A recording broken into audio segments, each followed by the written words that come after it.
जय हिंद प्यारे साथियों, स्वागत है आप सभी का एक बार फिर से खोटा किंग ऑफिशियल पे। आज के सेशन में हम लोग बात करने वाले हैं खोटा व्याकरण का पहला टॉपिक जो आपको पढ़ने के लिए दे रखा है संज्ञा। एक एक करके हम लोग सारे टॉपिक्स को कवर करेंगे, लेकिन फिलहाल के लिए जो हम लोग सबसे पहला टॉपिक इसका पढ़ने वाले हैं वो है संज्ञा।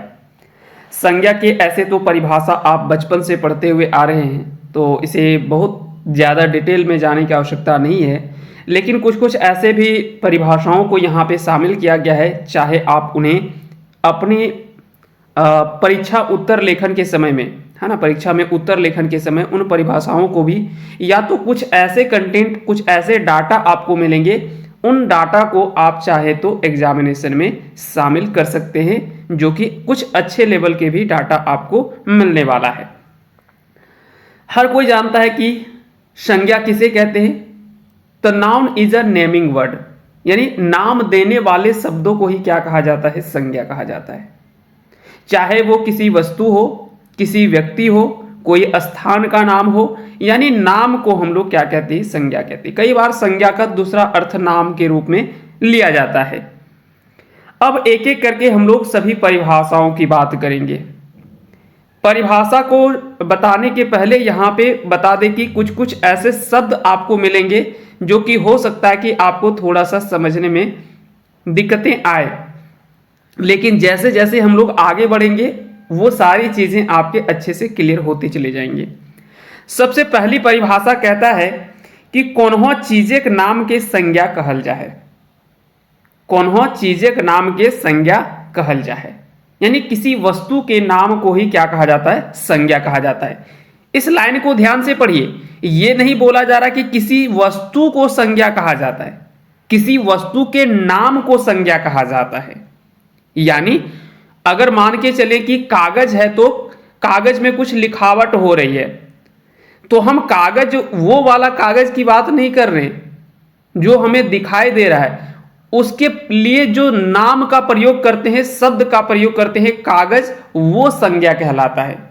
ना कि वो जो कागज जो हमारे हाथों में होता है वो कागज, उसकी बात की जाती है। इसके बारे में आगे हम लोग चर्चा करेंगे। माने कि संज्ञा के नामों कहल जा पारे, मतलब क्या, संज्ञा को हम लोग नाम भी कह सकते हैं। वो नाम कोन्हो जीव, कोन्हो बसूत, कोन्हो जगह, कोन्हो गोंठ तोंठ, चाहे कोन्हो भाव विचार के हवे पारे। और वह नाम क्या हो सकता है, किसी जीव का हो सकता है, किसी वस्तु का हो सकता है, किसी स्थान का हो सकता है। कोन्हो गोंठ तोंठ, जहां पे भीड़ इकट्ठे हुए हैं, उन सभी भीड़ के इकट्ठा करके एक नाम दे दिया जाता है। जैसे कि अगर कहीं मान के चलिए कि मेले में कई लोग इकट्ठे हैं, तो वहां पे क्या है, उसका एक नाम दिया है ना, मेला, जतरा, जहां पे लोग जो वो पूरा जुड़े हुए हैं, एक साथ में जुटे हुए हैं, और पूरे भीड़ को एक कह सकते हैं कि सामूहिक रूप से उसका एक नाम दे दिया गया, मेला। और उस मेले शब्द को हम लोग क्या कहते हैं, संज्ञा कहते हैं। ना कि उन सभी लोगों के लिए हम प्रयोग करते हैं, वहां पे एक शब्द का प्रयोग करते हैं, और नाम के लिए ही हम, नाम को ही हम उसकी संज्ञा कहते हैं। चाहे कोनो भाव विचार, चाहे वो कोई भाव या तो फिर विचार के नाम को हम क्या कहते हैं, संज्ञा कहते हैं। या तो फिर एक दूसरा उदाहरण आप इसे शामिल कर सकते हैं। इसको बताने के पहले थोड़ा सा हम और नीचे जाते हैं। संज्ञा कोन्हो वैसन शब्दे कहल जा है जेकर से कोन्हो बेगत, जात, ठाव ठेकान, चीज बसूत और भाव विचार के बोध भेंटा है, ओकरा संज्ञा कहल जाए। तो ये पहला और तीसरा, ये दोनों तो एक ही तरह का परिभाषा है, चाहे तो इनको आप शामिल कर सकते हैं। ये जनरल परिभाषा है, कहीं भी आपको मिल जाएगा। एक और परिभाषा में हम बोल सकते हैं कि संज्ञा उ विकारी शब्द के कहल जाए जेकर से प्राकृत या कल्पित सृष्टि। अब यहां पे थोड़ा सा दो शब्द का प्रयोग किया गया है, कल्पित सृष्टि। कल्पित सृष्टि मतलब वह स्थान जो कल्पना में हो या जिसकी कल्पना की गई हो, ठीक है। तो संज्ञा उ विकारी शब्द, उस विकारी शब्द को कहते हैं जिससे प्राकृत अथवा कल्पित सृष्टि, कल्पित सृष्टि मतलब वह स्थान जो कल्पना में हो या उसकी कल्पना की गई हो, है ना। कल्पित सृष्टि की किसी वस्तु का नाम सूचित हो, है ना, किसी वस्तु का नाम सूचित हो। अब यहां पे वस्तु शब्द का प्रयोग किया गया है। अब यहां पे वस्तु शब्द का जो प्रयोग किया गया है, बता दें कि ये बड़े अत्यंत व्यापक तौर पर इसके अर्थ में किया गया है इसका, है ना। इस लक्षण में वस्तु शब्द का जो उपयोग है वो अत्यंत व्यापक अर्थ में किया गया है। वह केवल प्राणी और पदार्थ का ही वाचक नहीं है, किंतु उनके धर्मों का भी वाचक बताया गया है। यहां पे साधारण भाषा में अगर हम लोग बात करें, वस्तु शब्द का उपयोग इस अर्थ में नहीं होता, है ना। अगर देखा जाए कि वस्तु शब्द का उपयोग जो वो इस अर्थ में नहीं होता, परंतु शास्त्रीय ग्रंथों में व्यवहारिक शब्दों का अर्थ जो वो कुछ घटा बढ़ा करके निश्चित कर लेना चाहिए, जिससे कि उसमें कोई संदेह ना हो।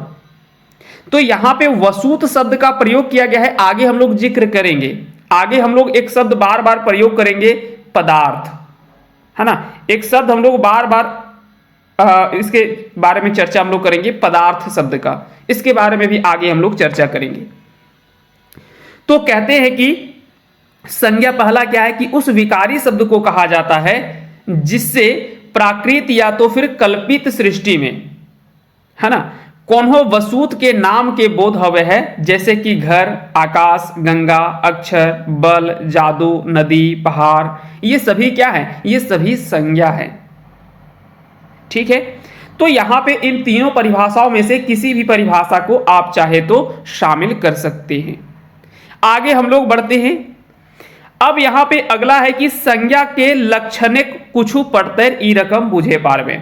संज्ञा के लक्षण क्या हैं, तो यहां पे थोड़ा इसके बारे में हम आपको बताना चाहेंगे कि देखा जाए तो हिंदी व्याकरण से खोटा व्याकरण लगभग बहुत कुछ मैच करता है, बहुत ज्यादा अलग नहीं है। तो हिंदी व्याकरण में भी कुछ इस प्रकार के लक्षणों का उदाहरण देखने को मिलता है कि संज्ञा का लक्षण क्या क्या है, कैसे हम पहचान पाएंगे। तो पहला कहता है कि संज्ञा कोनो पदार्थ के नाम के कहल जाए, यानी संज्ञा किसी पदार्थ के नाम को कहा जाता है, बल्कि पदार्थ को नहीं कहा जाता है। फिर से यहां पे ध्यान से समझिएगा कि संज्ञा कोनो पदार्थ के नाम के कहल जाए, पदार्थ के नाम को संज्ञा कहा जाता है, ना कि पदार्थ को कहा जाता है। संज्ञा कोनो वस्तु के नाम के कहल जाए, संज्ञा किसी वस्तु के नाम को कहा जाता है। दूसरा हो गया। तो ये कुछ लक्षण है संज्ञा के पहचानने के, ये आपको ध्यान रखने हैं। संज्ञा शब्द के प्रयोग बसूत खातिर नाय हवे, मुदा बसूत के नामक लेल हवे है। कि संज्ञा शब्द का जो प्रयोग किया जाता है वो किसके लिए किया जाता है, वस्तु के नाम के लिए किया जाता है, बल्कि वस्तु के लिए नहीं किया जाता है। जैसे कि चौथा एक हम लोग उदाहरण लेते हैं, जोन कागजें किताब छपे है वो कागज संज्ञा ना है, मुदा पदार्थ है। मकिन कागज शब्द जकरा हामिन वो पदार्थ के नाम सूचित करो हो वो संज्ञा है। यानी अगर बात करें कि जैसे कि किसी का कोई भी कागज में लिखाता है, उसके बाद में किताब छपता है, तो यहां पे कागज क्या है, संज्ञा है, बोलेंगे नहीं, कागज तो एक पदार्थ है। लेकिन कागज शब्द के लिए जो हम लोग उस पदार्थ के नाम को सूचित करते हैं वो नाम क्या है, वो नाम जो वो संज्ञा है। तो यहां पे एक चीज आपको स्पष्ट रूप में पता चल गया होगा कि किसी वस्तु के नाम को संज्ञा कहते हैं, उस वस्तु को नहीं कहते हैं। क्लियर हो गया। आगे हम लोग इसको और भी थोड़ा डिटेल में देखने के लिए हम लोग समझेंगे। जैसे कि ये लक्षण देखने में एकदम सहजता पूर्वक जान सकते हैं कि छोटे छोटे विद्यार्थियों के बोध के लिए तर्क सम्मत लक्षणों की अपेक्षा अधिक उपयोगी माना जा सकता है, परंतु ये ठीक शुद्ध या निर्दोष लक्षण नहीं है। इनके केवल यही जाना जाता है, इनसे केवल यही जान सकते हैं कि ये संज्ञा का पर्यायवाची शब्द नाम है अथवा नाम का पर्यायवाची शब्द संज्ञा है। तो कई बार संज्ञा और नाम ये दोनों को क्या है, एक पर्याय के रूप में लेते हैं। संज्ञा या तो फिर नाम, ये दोनों को एक पर्याय के रूप में भी प्रयोग किया जाता है। संज्ञा शब्द का उपयोग वस्तु के लिए नहीं होता, किंतु वस्तु के नाम के लिए होता है, यह हम पहले बता दिए। अब हम लोग बात करते हैं संज्ञा के भेद की। संज्ञा के भेद की अगर बात करें तो संज्ञा दो रकम भेद करल गेल है, एक अर्थ के आधार पे और दूसरा रचना या बनावट या कई जगह पे व्युत्पत्ति शब्द का प्रयोग जो वो किया जाता है। तो अर्थिक नजरे और रचना या बनावट के नजरे, या तो फिर इसको व्युत्पत्ति के आधार पे भी हम लोग कह सकते हैं ना, व्युत्पत्ति के आधार पे भी कह सकते हैं। चलिए आगे बढ़ते हैं। अर्थ के नजरे संज्ञा के भेद, तो अर्थ के विचार से संज्ञा के 5 गो भेद हव है। अर्थ के विचार से संज्ञा के 5 गो भेद है। कौन कौन भेद है? तो यहां पे 5 भेद लिखल गेल है। व्यगतवाचक संज्ञा, जायतवाचक संज्ञा, चीज वस्तुवाचक संज्ञा, गोठवाचक संज्ञा और भाव विचार वाचक संज्ञा। ये 5 संज्ञा के भेद है। लेकिन आपको बता दें, ये 4 जो संज्ञा के भेद हैं इनको पदार्थवाचक संज्ञा कहा जाता है। इन चारों को एक साथ मिला करके पदार्थवाचक संज्ञा कहा जाता है, ठीक है। और दूसरा जो है वो भाववाचक संज्ञा है, भाववाचक संज्ञा है। तो अगर कुल मिलाकर के देखा जाए तो संज्ञा के यहां भी 2 ही भेद हैं, लेकिन ये 2 भेद में फिर से इसको जो वो अलग अलग बांटा गया है और इसको जो वो 5 भागों में बांटा गया है इसको, है ना, 5 भेद इसे जो वो कर दिया गया है। तो अगर बात करें मूल रूप से तो संज्ञा के 2 प्रकार होते हैं, एक पदार्थवाचक संज्ञा और एक भाववाचक संज्ञा। पदार्थवाचक संज्ञा में ये 4 आते हैं, व्यक्तिवाचक, जातिवाचक, चीज वस्तुवाचक और गोठवाचक। यानी व्यक्तिवाचक संज्ञा, जातिवाचक संज्ञा, द्रव्यवाचक संज्ञा और समूहवाचक संज्ञा। ये 4 संज्ञा को एक साथ मिला करके पदार्थवाचक संज्ञा भी कहा जाता है। हालांकि खोठा में आपको प्रचलित नहीं है, इसलिए खोठा में आप इसी तरह से याद रखें कि अर्थ के आधार पे, है ना, अर्थ के नजरे, अर्थ के विचार से संज्ञा के 5 गो भेद हवे हैं। चलिए आगे बढ़ते हैं। अब यहाँ पे 5 भेद हम यहाँ पे लिखे हुए हैं, व्यगतवाचक संज्ञा, जायतवाचक संज्ञा, चीज वस्तुवाचक संज्ञा, गोठवाचक संज्ञा, भाव विचार वाचक संज्ञा। पहले बात करते हैं हम लोग व्यगतवाचक संज्ञा यानी व्यक्तिवाचक संज्ञा की। अब यहां पे जब हम लोग आते हैं व्यक्तिवाचक संज्ञा की, तो जिस संज्ञा से किसी एक ही पदार्थ व पदार्थों के एक ही समूह का बोध होता है उसे व्यक्तिवाचक संज्ञा कहते हैं। जैसे कि कोई भी नाम लेते हैं, आगे हम लोग इन चीजों को हम लोग डिटेल में समझेंगे, एक एक करके हम लोग समझते हैं। कोनो खास बेगत चाहे जगह ठाव के नाम के बेगतवाचक संज्ञा कहल जाए, जैसे कि गुड्डू, बुद्धू, बिरजू, किरीबुरु, खोठा, नागपुरी, कुरमाली, उलिहातू, झारखंड, रांची, भारत, अमेरिका, तितकी, बीरू, मंगरा, कर्मी, सुगिया, पारसनाथ, दामोदर, बिरसा, आरो आरो। अब यहां पे व्यगतवाचक संज्ञा कहने का तात्पर्य क्या है कि व्यगतवाचक संज्ञा किसे कहेंगे। जैसे कि यहां पे जौन संज्ञा से कोनो एके गो पदार्थ के बोध भेटा है ओकरा व्यगतवाचक संज्ञा कहती। यानी कह सकते हैं कि किसी व्यक्तिगत पदार्थ का बोध होता हो, किसी एक ही पदार्थ का बोध होता हो तो उसको हम लोग व्यगतवाचक संज्ञा या व्यक्तिवाचक संज्ञा कहते हैं। अब यहां पे आगे हम लोग समझते हैं, जैसे कि यहां पे क्या कहता है कि जौन संज्ञा से कोनो एके गो पदार्थ के बोध भेटा है ओकरा व्यगतवाचक संज्ञा कहल जाए। व्यगतवाचक संज्ञा चाहे जौन प्राणी व पदार्थ के नाम हवे उ ओकर एके गो प्राणी व पदार्थ के छोड़ के दोसर व्यगत के नाम ना हो सके हैं। इस लाइन का अर्थ आप समझिए, हम यहां पे नीचे स्पष्ट किए हुए इन चीजों को। कहता है कि व्यक्तिवाचक संज्ञा चाहे जिस प्राणी या जिस पदार्थ का नाम हो उ ओकर एके गो प्राणी व पदार्थ के छोड़ के दोसर व्यगत के नायक हो सके है। यानी जिस वस्तु के लिए हम प्रयोग कर रहे हैं, जैसे कि एक नाम हम बोले यहां पे दिए हुए बिरसा, तो बिरसा जैसे हम बोले तो बिरसा केवल एक ही हो सकता है, एक से अधिक नहीं हो सकता है। आपको पता है जैसे हम बिरसा शब्द का प्रयोग किए आपके दिमाग में तुरंत बिरसा मुंडा आ गया। नाम हो सकता है कि बिरसा कई लोगों के नाम होंगे, लेकिन हर व्यक्ति जो वो अपना एक व्यक्तिगत रूप में नाम होगा और उसी को हम व्यक्तिवाचक संज्ञा के अंतर्गत रखेंगे। जैसे कि बिरसा कहे में सिर्फ एके गो व्यगत अकेले मनुष्य का बोध होवे है, हर एक मानुष के बिरसा नाय कह सको हूं, यदि हम बिरसा के देवता महामानव मानो ताबो बिरसा एके गो देवता महामानव के नाम है। वह रकम जैसे कि यहां पे कहते हैं कि या तो किसी मनुष्य के रूप में अगर हम लोग माने तो भी बिरसा एक ही होगा, और यदि इसे महामानव या देवता के रूप में माने तो भी बिरसा एक ही हो सकता है।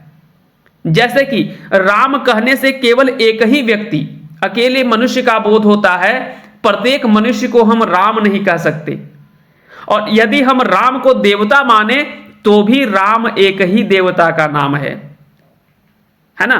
ठीक उसी प्रकार से रांची कहे से ई नामक एके गो नगर के बोध भेटा है। यदि रांची कोनो ना बेगैतो के नाम हवे ताबो उहे नाम के एके गो बेगैत के बोध हवे है।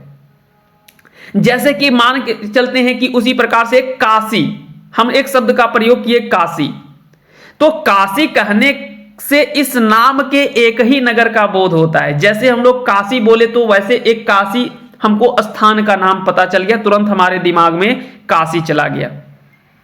और यदि काशी किसी स्त्री का नाम हो तो भी इसी नाम से उस एक ही स्त्री का बोध होगा जिस स्त्री का नाम काशी होगा। तो व्यक्तिवाचक संज्ञा चाहे जिस प्राणी व जिस पदार्थ का नाम हो, वह उस एक ही प्राणी व पदार्थ को छोड़ करके किसी दूसरे व्यक्ति का नाम नहीं हो सकता है। जैसे कि अगर हम लोग बात करते हैं नदियों में गंगा, तो गंगा एक ही व्यक्ति, यहां पे व्यक्ति शब्द प्रयोग किया गया अकेली उस नदी के नाम का, है ना। तो यह अकेली नदी ना का नाम है, यह नाम किसी दूसरी नदी का नहीं हो सकता। क्या गंगा किसी दूसरी नदी को कह सकते हैं क्या? नहीं। जैसे गंगा बोले तो गंगा एक ही नाम हम लोग बोल सकते हैं, यह नाम किसी दूसरी नदी का नहीं हो सकता है। तो इसीलिए हम लोग कह सकते हैं कि संसार में एक ही राम है, एक ही काशी है और एक ही गंगा है। ठीक उसी प्रकार से अगर हम लोग झारखंड के संदर्भ में अगर हम लोग बात करें तो झारखंड में यहां पे अगर हम कुछ उदाहरण ले तो बिरसा भी अगर बात करेंगे तो एक ही है, दामोदर भी एक ही है और पारसनाथ भी एक ही है ना। तो यहां पे भी नाम अगर हम लोग या तो फिर रांची भी एक ही नाम है। जैसे कि यहां पे हम नीचे लिखे हुए नदियां दामोदर एके गो बेगत, यानी अकेली नदी के नाम है, ई नाम कोनो दोसर नदी के ना हो सके है। ओहे रकम दामोदर कोनो बेगत के नाम है तो उ नामक एके गो बेगत के बोध भेटा है। संसारे एके गो बिरसा, एके गो रांची, एके गो दामोदर है सके है। सेक लेल बिरसा, रांची, दामोदर बेगत वाचक संज्ञा लागे। इसलिए हम कह सकते हैं कि यहां पे बिरसा, रांची और दामोदर ये क्या है? व्यक्तिवाचक संज्ञा के उदाहरण है। बेगत वाचक संज्ञा प्राय अर्थहीन हवे है। बेगत वाचक संज्ञा जो होता है वो क्या होता है? अर्थहीन होवे है। मकिन कुछ संज्ञा बेगत वाचक संज्ञा हवल बातें भी अर्थवान हवे है। कहते हैं कि प्राय देखने को मिलता है क्या कि व्यक्तिवाचक संज्ञा जो होते हैं वो अर्थहीन होते हैं, लेकिन कुछ संज्ञा ऐसे होते हैं जो व्यक्तिवाचक संज्ञा है वो होने के बाद भी वो अर्थवान होते हैं। जैसे कि ईश्वर, परमात्मा, ब्रह्मांड, परब्रह्म, प्रकृति, ये सभी क्या है? ये सभी व्यक्तिवाचक संज्ञा होने के बाद भी, ये व्यक्तिवाचक संज्ञा होने के बाद भी ये अर्थवान है, यानी कुछ ना कुछ इसका अर्थ निकलता है। और ये सभी एक ही है। ईश्वर एक ही है, परमात्मा एक ही है, ब्रह्मांड एक ही है, परब्रह्म एक ही है, प्रकृति एक ही है। तो सब ये व्यक्तिवाचक संज्ञा होने के बावजूद भी ये क्या है? अर्थवान है। इसके कुछ कुछ अर्थ निकाला जा सकता है। क्लियर हो गया? आगे हम लोग बढ़ जाते हैं। अब हम लोग आगे बात करते हैं। अगला जो संज्ञा का भेद है दूसरा वो है जातिवाचक संज्ञा या जायतवाचक संज्ञा, है ना। जायतवाचक संज्ञा इस प्रकार से भी लिखा जाता है कोठा में। जौन संज्ञा से कोनो जायते गोटे पदार्थ व ओकर गोच के बोध भेटा है ओकरा जायतवाचक संज्ञा कहल जाए। जैसे कि मानुष, घर, पहाड़, नदी, गरु डांगर, छुआ, आपूस, पोहना, समुद्र, टुंगरी, घोड़ा, आरो ये सभी क्या है? ये सभी जो वो जातिवाचक संज्ञा के उदाहरण हैं।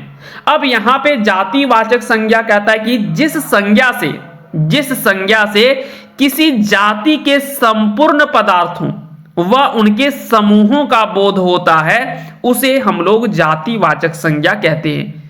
जैसे कि मनुष्य हो गया, तो मनुष्य जैसे शब्द का प्रयोग करते हैं तो क्या ये समस्त मनुष्य जाति का बोध कराता है। यहां पे किसी व्यक्तिगत व्यक्ति का नाम नहीं लिया जा रहा है ना। यहां पे किसी व्यक्तिगत व्यक्ति का नाम नहीं लिया जा रहा है, यहां पे मानुष मतलब समस्त मानव जाति का बोध करा रहा है। जैसे कि हिमालय, विंध्याचल, नीलगिरी, माउंट आबू, पारसनाथ, सर्वत एक दोसर से भिनु भिनु है, किले की भिनु भिनु बेगत हत, मुदा ई सभे मुख्य धर्म में एक रकम हत। ई सभे धरती के ऊंचा ठाव है, ई सभे सा धर्म मतलब समान धर्म लेल एखिने गिनती एके जाति में हवे है और उस जाति के नाम है पहाड़। अब यहां पे कहते कि चाहे वो हिमालय हो, विंध्याचल हो, नीलगिरी हो, माउंट आबू हो, पारसनाथ हो या सर्वत हो, ये सभी क्या है एक दूसरे से भिन्न है। भिन्न किस प्रकार से है? नाम में, ऊंचाई के आधार पे, लेकिन किले की भीनु भीनु बेगत हत, ये व्यक्तिगत रूप में कह सकते हैं कि पर्वत के रूप में ये भिन्न भिन्न हो सकते हैं। मुदा इस सभी मुख्य धर्म एक रकम है, लेकिन ये सभी का धर्म जो वो क्या है एक समान है। धर्म यहां पे क्या है, यानी ये सभी धरती के ऊंचे ऊंचे स्थान पर ये विराजमान है। चाहे जैसे कि हिमालय, विंध्याचल, नीलगिरी, माउंट आबू, पारसनाथ, सर्वत, ये सभी क्या है एक दूसरे से भिन्न है, क्योंकि वे अलग अलग व्यक्ति हैं, परंतु वे एक मुख्य धर्म में समान रूप से हैं। अर्थात वे धरती के बहुत ऊंचे भाग हैं और इसका साधर्म मतलब सभी का धर्म जो वो क्या है समान है। ये सभी पृथ्वी पर या कह सकते हैं कि धरती पर विराजमान ऊंचे ऊंचे स्थान को इंगित कर रहे हैं, है ना, ऊंचे ऊंचे भाग को ये इंगित कर रहे हैं।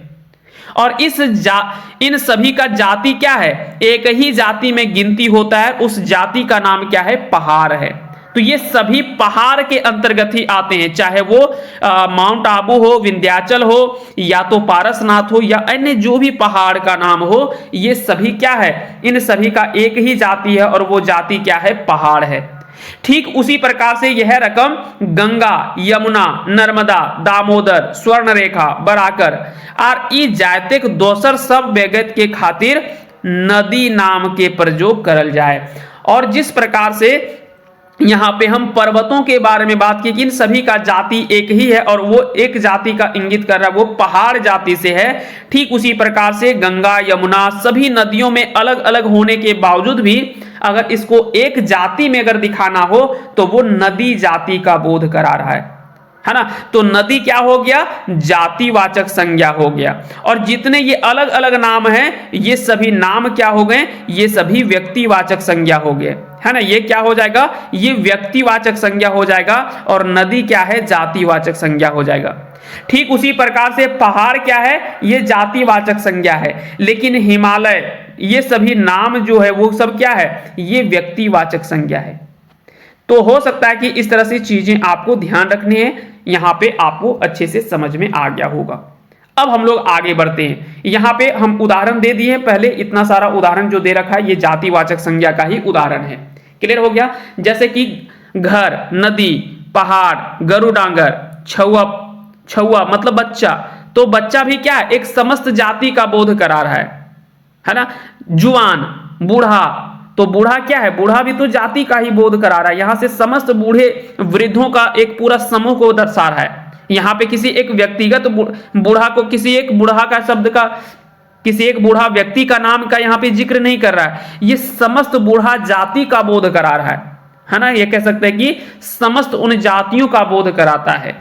आगे बढ़ते हैं, हम लोग आते हैं इसके तीसरे भेद पे, जिसको हम लोग कहते हैं चीज वस्तुवाचक संज्ञा, या तो इसे द्रव्यवाचक संज्ञा भी कहा जाता है। हालांकि द्रव्यवाचक संज्ञा को खोठा में लिखा जाता है द्रव्यवाचक संज्ञा, या तो फिर इसको बहुत कम प्रयोग किया जाता है खोठा में इसका प्रयोग ज्यादातर जो किया जाता है वो चीज वस्तुवाचक संज्ञा के रूप में ही किया जाता है। अब इसके थोड़ा सा हम लोग देख लेते हैं परिभाषा क्या कहता है चीज वस्तुवाचक संज्ञा की।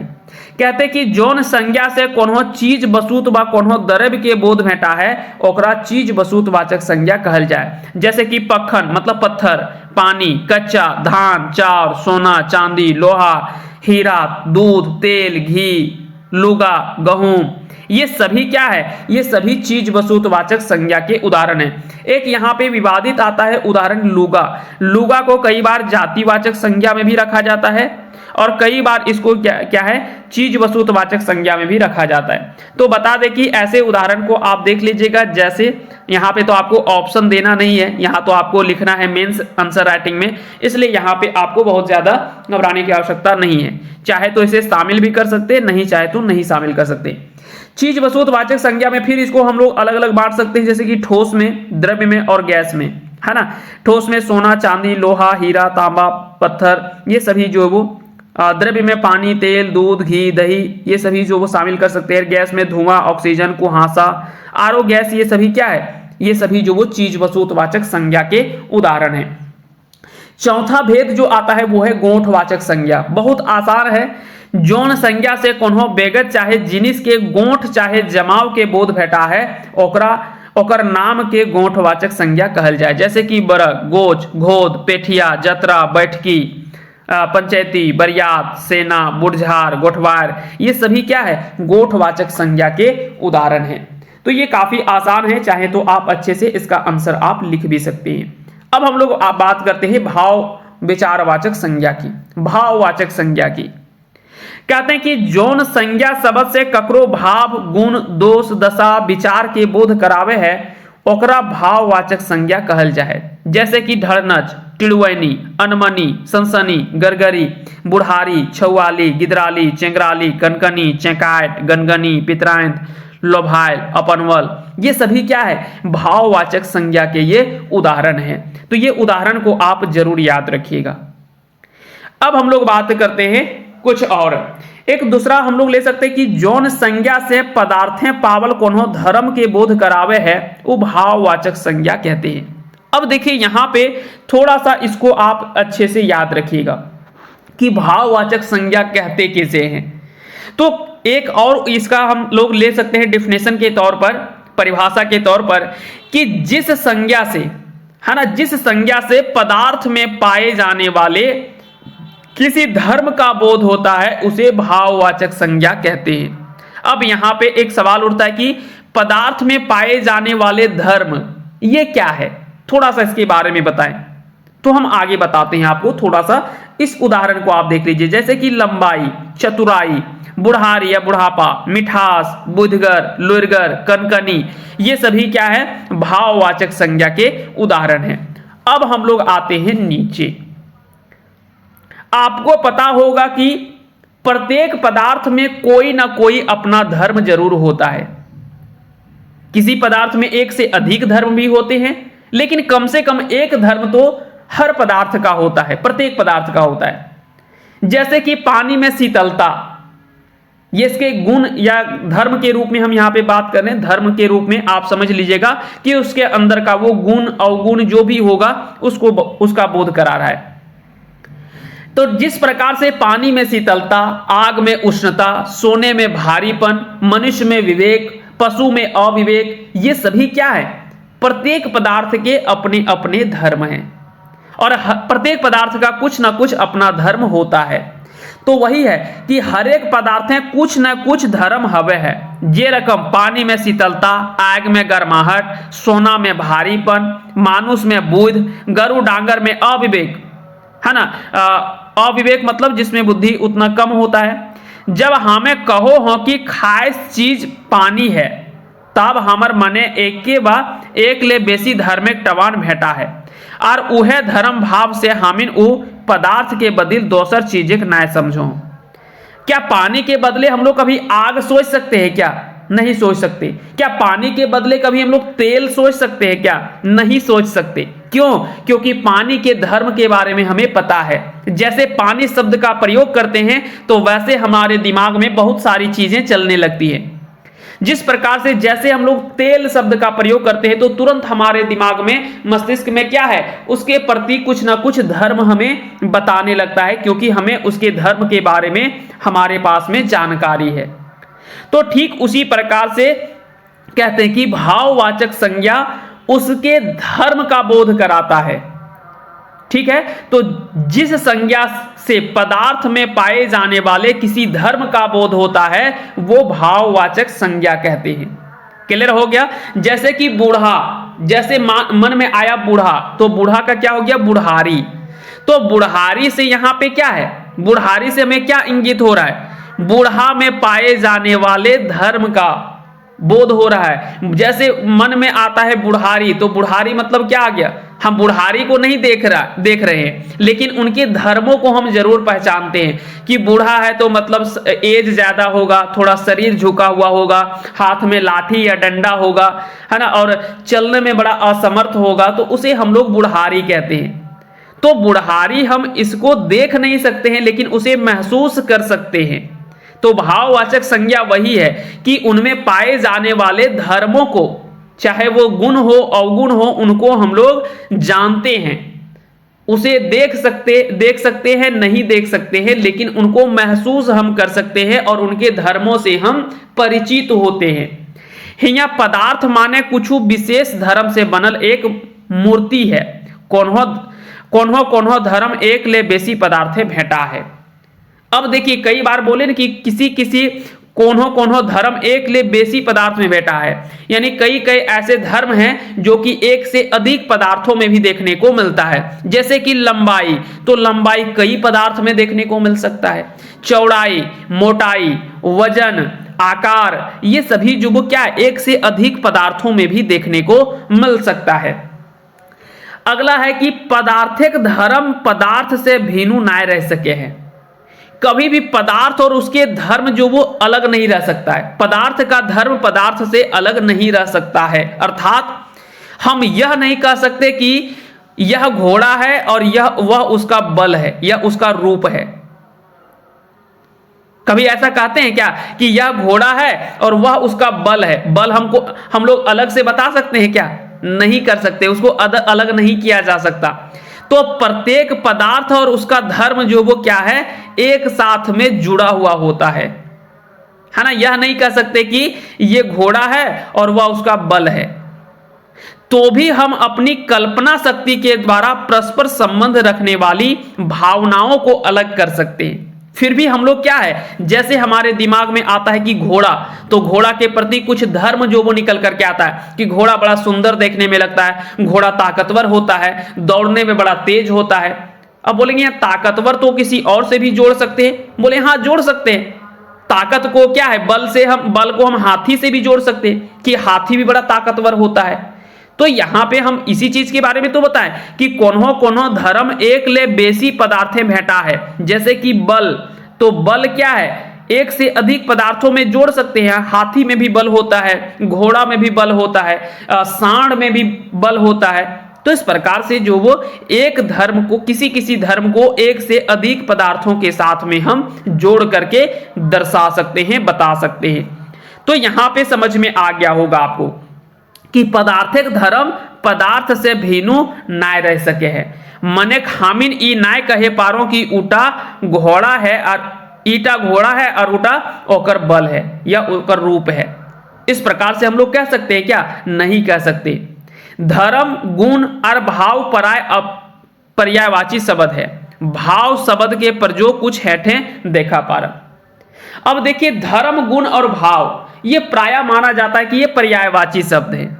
भाव शब्द के प्रयोग कुछ नीचे यहां पे दे रखा है, जैसे कि धर्म या गुण के अर्थ में, जैसे कि ठंडाई, शीतलता, धीरज, मिठास, बल, बुद्धि, क्रोध, ये सभी हम लोग धर्म या गुण के आधार पे ले सकते हैं। अवस्था के आधार पे नींद, रोग, उजर, अंधार, दुख, दरिद्रता, सफाई, ये सभी क्या अवस्था के आधार पे ले सकते हैं। व्यापार के आधार पे चढ़ाई, नभान, बहाव, दान, भजन, बोलचाल, पढ़े, दौड़, ये सभी क्या है व्यापार के आधार पे हम लोग ले सकते हैं। अब हम लोग बात करते हैं कि भाववाचक संज्ञा बनाने के भी कई नियम हैं। है ना, भाववाचक संज्ञा जो वो बनाने के भी कई नियम हैं। तो उम्मीद करते हैं कि भाववाचक संज्ञा को आप अच्छे से चीजों को समझ लिए होंगे कि जिस प्रकार जातिवाचक संज्ञाएं अर्थवान होती है उसी प्रकार भाववाचक संज्ञाएं भी अर्थवान होते हैं। यानी भाववाचक संज्ञा के जितने भी शब्द हैं या जितने भी जो भी नाम हैं वो सभी का अर्थ अपना अपना कुछ अर्थ होता है, क्योंकि उनके समान इनसे भी धर्म का बोध होता है। व्यक्तिवाचक संज्ञा के समान भाववाचक संज्ञा से भी किसी एक ही भाव का बोध होता है। जैसे कि हम लोग बोले कि धर्म, गुण और भाव ये प्रायः जो वो क्या है, पर्यायवाचक शब्द हैं। भाव शब्द का उपयोग व्याकरण में अलग अलग अर्थों में होता है। जैसे कि हम बता दें यहाँ पे कि धर्म गुण के आधार पे हम लोग ले सकते हैं इनको, अवस्था के आधार पे ले सकते हैं, व्यापार के आधार पे ले सकते हैं, तो ऐसे हम चीजों को शामिल कर सकते हैं। अब यहाँ पे है कि भाववाचक संज्ञा ई रकम शब्द से बनवल जा है। जैसे कि जातिवाचक संज्ञा से भी हम लोग भाववाचक संज्ञा बनाते हैं। जैसे कि बूढ़ा है जातिवाचक संज्ञा, बूढ़ा से हो गया बुढ़ारी, छुआ से छुआली, गीदर से गिदराली, चेंगा से चेंगराली, सहिया से सहियारी, लूर से लूरगर। हालांकि यहाँ पे लूर हो जाएगा, यहाँ पे ये विशेषण हो जाएगा, है ना, विशेषण हो जाएगा। थोड़ा सा इसको आप हटा दीजिएगा, इसको नहीं मानिएगा। बुध से बुधलग या बुधगर, पंडित से पंडिताय या पंडितगिरी, पाहन से पहनई, पुरखा से पुरखौती, जवान से जवानी। तो इस प्रकार से क्या है, ये जातिवाचक संज्ञा से जो वो भाववाचक संज्ञा बनाया जा सकता है। इस प्रकार से कुछ उदाहरण को आप शामिल कर सकते हैं। यहां पे हो सकता है कि सवाल में आपसे पूछा जा सकता है ना, तो गीदर से गिदराली, बूढ़ा से बुढ़ारी, कुर्चा से कुर्चैनी, कुर्चा से कुर्चैनी, और भी बहुत ऐसे हैं जो कि अलग अलग हम लोग बात करेंगे। पहले एक एक करके हम लोग बात करते हैं जातिवाचक संज्ञा से। तो जातिवाचक संज्ञा से आपको ये सारा उदाहरण आपको पता चल गया। अब हम लोग बात करते हैं विशेषण से। विशेषण से भी हम लोग भाववाचक संज्ञा बना सकते हैं। जैसे कि गर्म क्या है, विशेषण है, तो गर्म से हो गया गर्मी, शरद से हो गया सर्दी, डांट से हो गया डटगर, चेका से हो गया चेकायत, बड़ से हो गया बड़ताय, कनकन से हो गया कनकनी, सुंदर से सुंदरय या सुंदराही या सुंदराहा। गुरु, गुरु मतलब मीठा होता है, तो मीठा से मिठास या गुरु से गुरुआ, चतुर से चतुराई या चतुरगर। तो ये सभी क्या है, विशेषण से जो वो भाववाचक संज्ञा बना हुआ है। क्रिया से भी हम लोग भाववाचक संज्ञा बना सकते हैं। जैसे कि चरचर से चरचरी, रटरट से रटरटी, पढ़ से पढ़ुआ, चरचर से चरचराय, नाच से नचुआ या नचवैया। इस प्रकार से क्रिया से हम लोग भाववाचक संज्ञा बना सकते हैं। हो सकता है कि सवाल भी एक आपसे पूछ लिया जाए। आगे हम लोग सवालों को भी शामिल किए हैं, है ना, आगे हम लोग सवालों को भी शामिल किए कि यहाँ पे जब आपसे सवाल किया जाए तो आप उन सवालों के उत्तर कैसे लिखेंगे, उनको भी हम यहाँ पे शामिल किए हैं। सर्वनाम से भाववाचक संज्ञा बना सकते हैं। जैसे कि आपन एक सर्वनाम शब्द है, तो आपन से अपनौती या अपनवल, हामे से हमहुअल या हमहुआ। प्रत्यय जोड़ करके भी कुछ भाववाचक संज्ञा बनाए जाते हैं। जैसे कि सुख जोड़ आयल सुखायल, रटरट जोड़ आयल रटरटायल, पटपट जोड़ आयल पटपटायल, रगड़ जोड़ आयल रगड़ायल, ऐठ जोड़ आयल ऐठायल, सरसर जोड़ आयल सरसरायल। इस प्रकार से प्रत्यय जोड़ करके भी भाववाचक संज्ञा जो वो बनाए जाते हैं। अब हम लोग बात करते हैं रचना या बनावट के आधार पे संज्ञा के तीन भेद किए गए, या तो फिर कई जगह पे यहाँ पे व्युत्पत्ति के आधार पे शब्दों को तीन भागों में बांटा गया है ना। तो व्युत्पत्ति के आधार पे अगर हम लोग बात करें तो शब्द के तीन भेद होते हैं। वो कौन कौन से होते हैं, रूढ़, यौगिक और योग रूढ़, है ना, रूढ़, यौगिक और योग रूढ़। अब हम लोग बात करते हैं कि रूढ़ किसे कहते हैं, यौगिक किसे कहते हैं और योग रूढ़ किसे कहते हैं। तो रूढ़ शब्द वैसन संज्ञा शब्द जेकर टोना करल बातें कोनो अर्थ नाय फुरचा है, रूढ़ शब्द कहल जा है। यानी रूढ़ शब्द को मूल शब्द भी कहा जाता है। तो वैसा संज्ञा शब्द जिससे खंडित करने के बाद में किया जाए, उसको विभाजित किया जाए, तो उससे कोई खास अर्थ नहीं निकल करके आता है। जैसे कि यहाँ पे कुछ शब्द लिखा हुआ है, लोटा, काड़ा, डूबा, थारी, मौद, घार, पानी, गरुड़, आंगा, लुगा, डोरा, खाटी। जैसे कि पानी को अगर हम लोग अलग करें तो एक हो गया पा और दूसरा हो गया नी, तो इसका कोई अलग से अर्थ निकल करके आ रहा है। पा का अर्थ क्या होता है, नी का अर्थ क्या होता है, नहीं अलग से अर्थ निकल करके आ रहा है।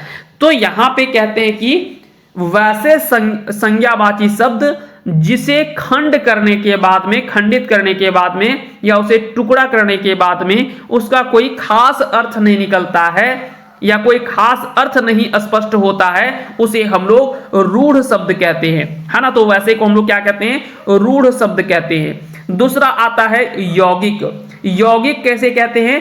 तो वैसन संज्ञा शब्द जेकर टोना करल बादे कोनो सार्थक अर्थ भेटा है ओकरा यौगिक शब्द कहल जा है।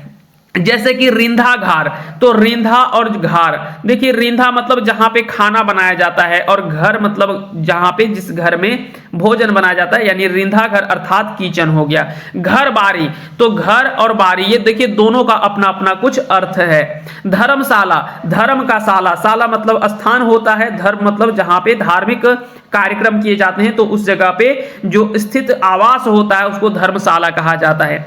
बीहा घर मतलब बीहा के लिए जो घर होता है उसको बीहा घर कहा जाता है। मोरघटिया मतलब जो मरे हुए लोगों के लिए जो घाट होता है उसको मरघटिया कहा जाता है। ढेकी सार मतलब ढेकी, जिस घर में ढेकी होता है ना, उसको ढेकी सार घर कहा जाता है। हेड़सार मतलब किचन इसको कहते हैं, हाड़ी जोड़ सार, सार मतलब यहाँ पे घर होता है। गोहायल, तो इस प्रकार से अगर देखा जाए तो ये सभी शब्द क्या हैं? यौगिक शब्द होंगे, जो कि उसको खंड करने के बाद में, उसको टोना करने के बाद में या खंडित करने के बाद में उसका कुछ सार्थक अर्थ हमें स्पष्ट होता है। और तीसरा हम लोग बात करते हैं योग रूढ़ की, है ना। तीसरा हम लोग बात करेंगे, वो बात करेंगे योग रूढ़ की। वैसन संज्ञा शब्द जेकर टोना करल बातें सार्थक अर्थ भेटा है मैतुक ओकर अर्थ टोना, यानी अर्थखंड जो होता है वो शब्द के अर्थ से फर्क भेटा है। जैसे कि गजानन। अब यहां पे कहने का तात्पर्य क्या है, थोड़ा सा हम इसको बता देते हैं, फिर आगे हम लोग बात करेंगे। कहता कि वैसन संज्ञा शब्द जेकर टोना करल बातें सार्थक अर्थ भेटा है, यानी वैसे संज्ञा शब्द जिसको टुकड़ा करने के बाद में या खंड करने के बाद में सार्थक अर्थ तो मिलता है हमें, लेकिन उसके अर्थ खंड को देखा जाए तो फाइनली जो उसका अर्थ निकल करके आता है वो अलग आता है। जैसे कि एक हम बात करते हैं लंबोदर, है ना, एक हम उदाहरण लेते हैं लंबोदर। अब देखिए लंबोदर को जब आप इसको अर्थ खंड करेंगे तो क्या हो जाएगा? लंबा है उदर जिसका, लंबा है उदर जिसका अर्थात, अब देखिए लंबा का अर्थ क्या हो गया? लंबाई, और उदर मतलब होता है पेट, तो लंबा है पेट अर्थात क्या हो जाएगा? देखिए ये दोनों का अर्थ तो निकल रहा है, लेकिन फाइनली इसका जो अर्थ निकल करके आता है वो कुछ और निकल करके आता है। लंबोदर किसे कहा जाता है? अर्थात गणेश को कहा जाता है। तो इस प्रकार से अगर देखा जाए तो उसी को हम लोग कहते हैं योग रूढ़। यहां पे जितने भी बहुब्रीहि समास के उदाहरण होते हैं वो सभी को यहां पे शामिल किया जाता है ना। जितने भी बहुब्रीहि समास के उदाहरण हैं उन सभी उदाहरण को यहां पे आप चाहें तो शामिल कर सकते हैं। जैसे कि यहां पे हम कुछ उदाहरण के रूप में शामिल किए, जैसे कि गजानन, गज है आनंद जिसका अर्थात गणेश। तो खोठा में जोगरूढ़ शब्द अड़गाही यानी बहुब्रीहि समास के प्रत्यय रहे है, जेकर में कोनो पद जोरगर नाय रहे है और सभे मिल के एगो दोसर अर्थिक इंगित करा है। जैसे कि गेण गेवारी, है ना, गोरखिया, तराही खांची, बुटू खुखड़ी, ये सभी क्या है? ये सभी जो वो जोगरूढ़ शब्द के उदाहरण है। तो ये सभी चीजें आपको ध्यान रखने की, जितने भी बहुब्रीहि समास के जो उदाहरण होते हैं उन सभी को हम लोग योग रूढ़ शब्द में शामिल कर सकते हैं। तो इस प्रकार से ये सारी चीजें आपको अच्छे से ध्यान रखनी है। अब यहाँ पे सवालों पे आते हैं कि संज्ञा से आपसे सवाल जो वो कैसा कैसा सवाल जो वो पूछा गया है। जब हम लोग बात करते हैं संज्ञा के माने बतावा और ओकर भेद के उखरावा, ये छठी जेपीएससी 2019 के मुख्य परीक्षा में यह सवाल जो वो पूछा गया था कि संज्ञा के माने बतावा और ओकर भेद के उखरावा, ये पूछा गया था छठी जेपीएससी में। जबकि 7वीं जेपीएससी में सवाल पूछा गया था कि संज्ञा के माने बताए के ओकर भेद पट्टर दे के लिखा, मतलब संज्ञा का पहले मतलब बताना कि संज्ञा किसे कहते हैं और उसके भेद का उदाहरण देते हुए, जैसे कि व्यक्तिवाचक संज्ञा बताए तो उसका कुछ उदाहरण लिख दीजिएगा, है ना। ये सभी आपको देते हुए आपको बताना है। या तो हो सकता है कि आगे आने वाले एग्जाम में सवाल बनाया जाए कि संज्ञा के पैत भेदे के 5-5 या 10-10 गो पड़तर जोहड़वा और गोत्रावा, कि 5-5 या 10-10 भेद दे करके उसके बारे में बताना है। 7 नंबर का होगा तो हो सकता है कि 5-5 उदाहरण लिखने के लिए दे दे, या 10 नंबर का सवाल होगा तो दे देगा कि 10-10 या 25-25 या 20-20, कुछ भी पूछ सकता है कि इतने इतने उदाहरण दे करके हमको बताइए। या तो सवाल बन सकता है कि भाववाचक संज्ञा कते नियम में बनवल जाए पारे, भाववाचक संज्ञा जो वो कितने नियम से बनाए जा सकते हैं। तो अभी हम बताए ना कि जातिवाचक संज्ञा से बनाया जा सकता है, क्रिया से बनाया जा सकता है, विशेषण से बनाया जा सकता है, जातिवाचक संज्ञा से बनाया जा सकता है, संज्ञा से बनाया जा सकता है, सर्वनाम से बनाया जा सकता है। तो वो सभी के यहाँ पे आपको नियम को स्पष्ट करना होगा, तो यहाँ पे इसे भी आप शामिल कर सकते हैं। विशेषण से भाववाचक संज्ञा बनवे विधान बतवा और प्रत्यय देके उखरावा, कि विशेषण से कैसे हम लोग भाववाचक संज्ञा में बदल सकते हैं, उसको आपको उसके विधान को, उसके नियम को बताना है और साथ ही साथ में कुछ उदाहरण दे करके आपको बतलाना है। तो ऐसे सवाल आपसे जो वो पूछे जा सकते हैं, और उम्मीद करते हैं कि आपने ये सारी चीजें अच्छे से समझे होंगे, और अपने आंसर राइटिंग में जब आप इन सवालों के उत्तर लिखेंगे तो आप अच्छे से इसको जो वो क्लियर करते हुए आप लिख पाएंगे। तो फिलहाल के लिए इतना ही, मिलते हैं हम लोग अगले सेशन में, तब तक के लिए आप सभी को बहुत बहुत धन्यवाद।